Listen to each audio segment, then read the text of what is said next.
ఇప్పుడైన తర్వాత జనవరి నుండి Google pay, PhonePe వాడేవారికి భారీ షాక్ అయితే తగలబోతుంది. కొత్త రూల్స్ అయితే రాబోతున్నాయి. దానికి సంబంధించిన కంప్లీట్ డీటెయిల్స్ ఈ వీడియోలో తెలుసుకుందాం. వీడియో పూర్తిగా చూడండి. అలాగే తప్పకుండా లైక్ చేయండి. మరిన్ని అప్డేట్స్ కోసం ఛానెల్ వెంటనే సబ్స్క్రైబ్ చేసుకోండి. ఫ్రెండ్స్ చాలామంది వీడియోస్ చూస్తున్నారు కానీ సబ్స్క్రైబ్ చేసుకోవడం లేదు. దయచేసి సబ్స్క్రైబ్ చేసుకోండి. అప్పుడు నేను చేసే ప్రతి అప్డేట్ కూడా మీకు ముందుగానే మీ మొబైల్‌కి నోటిఫికేషన్ అయితే వస్తుంది. ఇంకా వివరాల్లోకి అయితే వెళ్ళిపోదాము.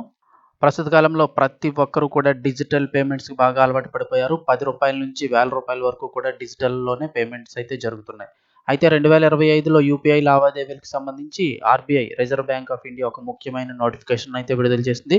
గూగుల్ పే, ఫోన్‌పే వాడేవారంతా ఈ విషయాన్ని తెలుసుకోవాల్సిందే అని చెప్తున్నారు.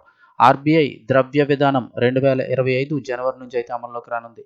యూపీఐ లావాదేవీ పరిమితుల్లో కొన్ని మార్పులైతే రాబోతున్నాయి. జనవరి 1వ తేదీ నుంచి ఇంకా యూపీఐ 1, 2, 3 చెల్లింపులు అలాగే లావాదేవీల్లో పరిమితినైతే పెంచారు.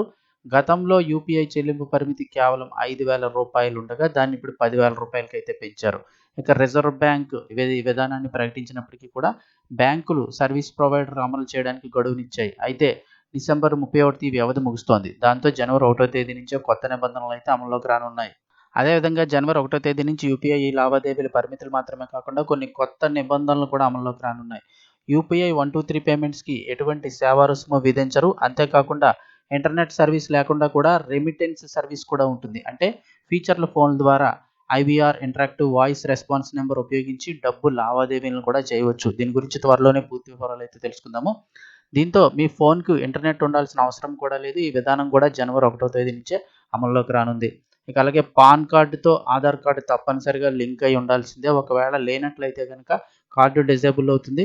ఒకవేళ పాన్ కార్డ్ డిజేబుల్ అయితే ఆర్థిక లావాదేవీలకు సంబంధించి ఎలాంటి సేవలు నిర్వహించడం సాధ్యం కాదు. ఈ 2 అంశాలను జాగ్రత్తగా గుర్తుపెట్టుకోవాలని చెప్తున్నారు. అంటే పాన్ కార్డ్, ఆధార్ లింక్ లేకపోతే ఇక ఈ ఫోన్‌పే, గూగుల్ పే లాంటి వాటికి కూడా ఇబ్బందులైతే ఎదుర్కానున్నాయని అయితే చెప్తూ ఉన్నారు. వీడియో నచ్చితే తప్పకుండా లైక్ చేయండి. మరిన్ని అప్డేట్స్ కోసం ఛానెల్ వెంటనే సబ్స్క్రైబ్ చేసుకోండి.